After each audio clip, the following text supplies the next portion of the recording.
السلام عليكم ورحمة الله وبركاته. عاملين ايه؟ اخباركم ايه؟ وحشتوني كتير قوي قوي. في الاول كده هنصلي على النبي عليه الصلاة والسلام. دلوقتي النهارده هنعمل مع بعض الهريسة الاسكندراني على اصولها. اهم حاجة بقى اللايكات الكتير والاشتراكات كتير، واعتمدوا النتيجة دي. هريسة ناجحة ناجحة ناجحة، هقطعها قدامكم اهو. حاجة يعني في منتهى الجمال.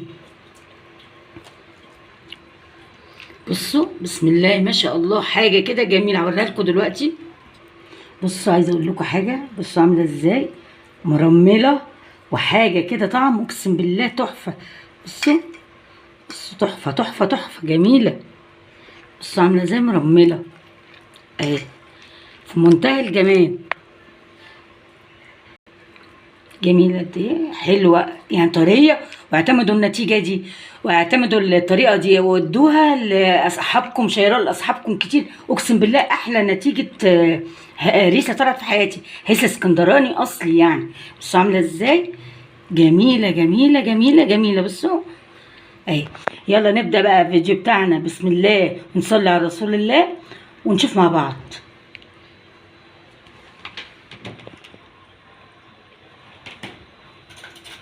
معايا كده كوبايه سميد، ادي اول كوبايه، ادي تاني كوبايه. كده بقى معايا الكوبايه التالتة. كده نص كيلو سميد، يعملوا 3 كوبايات بالكوبايه المعياريه او الكوبايه العاديه. نص كيلو سميد. معايا تلت كوبايه جوز هند. عايزه تستغني عن الخطوه دي مفيش اي مشاكل. هنقلب بقى كل ده كده مع بعضه اهو. شايفين؟ هنقلب كل جوز الهند مع السميد كويس قوي. زي ما قلت لك، عايز تستغني عن خطوه جوز الهند دي بتحطهاش ماشي، مفيش مشاكل. معايا تلت كوبايه سمنه، ومعايا تلت تاني يعني تلتين كوبايه سمنه. لو ما عندكيش بقى كوبايات المعياريه دي، هتمسكي كوبايه عاديه تحطي فيها كوبايه سمنه الا معلقتين، كوبايه سمنه كامله الا معلقتين. لو عندك كوبايه المعياريه دي يبقى بالتلتين كوبايه سمنه. دلوقتي هنغلف السميد كويس جدا بالسمنه، او ايه نخليه بقى ايه متغلف كويس قوي، يبقى زي مرمل زي رملة البحر كده، مندي كده، بس متشرب كله بالسمنه اهو. شايفين اهو نفس الطريقه. بصوا انا غلفتها كويس جدا. بصوا شايفين عامله ازاي متغلفه كويس جدا بالسمنه. ولازم تديها حقها في التقليب يعني، وانها تتغلف، ما تخليش حبايه واحده ما فيهاش سمنه. اهم حاجه تديها حقها في التقليب كويس جدا عشان تطلع الهريسه اللي معاكي ناجحه 100%. اهي بصوا متغلفه كويس جدا. طبعا هنركنها بقى على جنب دلوقتي، وهنشوف هنعمل ايه مع بعض. دلوقتي معايا كوبايه سكر كده، هنحطها هنكرملها. اهم حاجه على نار متوسطه، وتسيبيها خالص تدوب. متقلبهاش، تسيبيها كده تدوب شويه هي كده. بصوا اهو بيكرمل اهو، شايفينه؟ انا عايزاه يكرمل يسيح خالص السكر كده اهو. وعلى فكره ما تغمقهوش، عايزاه ذهبي، اللون الذهبي، مش عايزاه غامق. بصوا اهو شايفين بيتكرمل اهو اهو. بصوا اهو، انا عايزه اللون ده، انا مش عايزه اغمق من كده. هنحط عليه تلت كوبايه لبن اهو، قفش كده عادي مفيش اي مشاكل عشان اللبن بارد. هنحط تلت كوبايه لبن كمان، يبقى كده تلتين كوبايه. هنحط بقى، نبدا نحط تلت كوبايه عسل جلوكوز اهو. شايفين؟ ما عندكيش حطي بقى شربات تقيل شويه او عسل نحل، مفيش اي مشاكل.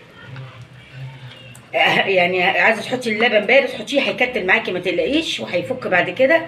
عايزه تحطي اللبن دافي مفيش اي مشاكل برضو، ده نافع وده نافع، كده كده هيدوب اهو. بصوا خلاص مفيش اي تكتلات. اهم حاجه تدوبي كويس، وخليكي عندك صبر عشان لما بتحطي اللبن هيقفش منك السكر. خليكي عندك صبر على نار متوسطه كده، قلبي كله هيدوب. بصوا ناعم خالص ازاي اهو، شايفين؟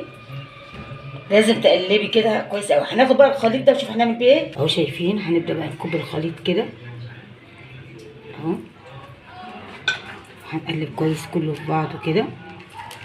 اهم حاجه ما تعجنيش جامد قوي عشان ما تنشفش منك الهريسه اهو. تلمي بس البسبوق الدقيق اللي بتاع البسبوسه ده مع العسل اللي احنا عملناه. بصوا شايفين اهو القوام بقى جميل جدا، وده كله اتشرب من العسل السكر اللي احنا دوبناه ده على النار اهو. شايفين هنبدا ايه بقى الخطوه الجايه. جبت مقاس صينيه مقاس 30 او 28 هيمشي معاكي. هنحط السمنه بتاعتنا، ويا ريت تكون سمنه بلدي تبقى جميله جدا، وممكن تحطي طحينه عادي اللي هو الطحينه مش الطحين دي الطحينه، وتعمليها كده. بس انا افضل السمنه، يعني انا من نفسي كده افضل السمنه. كده غلفناها كويس قوي. هنبدا بقى نحط الهريسه بتاعتنا كده اهو. بصوا جميله ازاي، شكلها جميله ومرمله وحاجه كده جميله، وزي ما انتوا شفتوها في اول فيديو حاجه كده طعم ممتاز. هريسه الاسكندراني على اصول. بص هتلاقوها بتتفرد معاكم بكل سهوله اهو. طبعا بتفرديها بكل سهوله اهو. شايفين انا بعملها اهو. طبعا تفرد بكل سهوله، بقت جميله جدا اهي. طبعا بتعمليها ساده كده عادي، هتعمليها بالمكسرات. انا هعملها بالمكسرات النهارده، هوريها لكم بقى شكلها ايه. طبعا الساده زي المكسرات كل واحد الرق على طعم الهريسه الاسكندراني الاصليه جميله. هنبدا بقى نحط المكسرات بتاعتنا اهو. تحطي المكسرات، انا حطيت المكسرات وتضغطي عليها كده اهو. شايفين دلوقتي بقى هنعمل ايه بقى. الخطوه اللي جايه دي هنحطها في التلاجة 15 دقيقه، هتفرق جدا بديل البيكنج باودر. يعني هتخليها تخمر وتحس ان البسبوسه كده نفشت وبقت جميله وزي الجاهزه. بتعمل بديل، وجربوا كده وهتشوفوا. حطوها 15 دقيقه في التلاجة، وبعد 15 دقيقه هنحطوها على فرن يكون سخن 180، مسخنينه على درجه 180. واحنا في خلال بنحطه 15 دقيقه ده هنعمل الشربات مع بعض. دلوقتي هنعمل ايه. هنحط كوبايه وربع سكر. كوبايه وربع سكر، معايا كوبايه ميه ونص ميه، يبقى كوبايه ونص ميه على كوبايه وربع سكر. ما تحاوليش تقللي السكر لان كميه الهريسه اللي انا عاملاها هي تاخد كميه السكر دي. هنعمل ايه بقى. عصره ليمونه، عصره بقى نص ليمونه. ما عندكيش ليمون هتحطي يعني طرف المعلقه ملح ليمون. هندوبه كويس قوي وهنحطه على النار، بعد اول ما يبتدي يغلي عدي ايه لحد 5 دقايق وطفي عليه على طول. بس اهم حاجه يدوب السكر خالص كده قبل ما تحطيه على النار. اول ما يغلي زي ما قلت لكم 5 دقايق بعد الغليان وطفي عليه على طول. هنبدا بقى نحط الشربات بتاعنا. هي سخنه والشربات دافي. على فكره هتحطوا كميه الشربات كلها علشان دي كميه، عشان ما ينشفش منكم، محدش يقلل من الكميه اللي قلت لكم. كوبايه وربع سكر، كوبايه ونص ميه. هتحطي كميه الشربات كلها. مجرد ان هتتشرب الشربات ده هتعرفي ان كده البسبوسه بتاعتك ناجحه جدا. بصوا شربت الشربات كله كده، تعرفي ان البسبوسه بتاعتك ناجحه. بصوا شربت كل الشربات بتاعها. بصوا تعرفي كده ايه ناجحه. طبعا بتحطيها في الرف في النص اللي في الفرن تغير لونها بس، وبعدين تحطيها تحت الشوايه على طول ما تنشفش منك اهو. هنبدا بقى نغطيها ونسيبها تبرد خالص وهي متغطيه. هنغطيها كده مع بعض، هنسيبها خالص.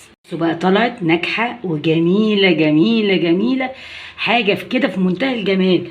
عايزه اقول لكم حاجه، اهم حاجه تمشي على الخطوات اللي انا عاملاها بتاعت الهريسه بالظبط، وتسيبوها ربع ساعه في التلاجة وهي لسه قبل ما تدخل الفرن، بديل البيكنج باودر. اهم حاجه الخطوه دي. بصوا عامله ازاي، حاجه كده في منتهى الجمال. بصوا عامله ازاي. يا رب الحلقه بتاعتي النهارده تعجبكم، ما تنسوش بقى بشير واشتراك ولايك وشيروا كتير كده، واشوفكم على خير. باي باي.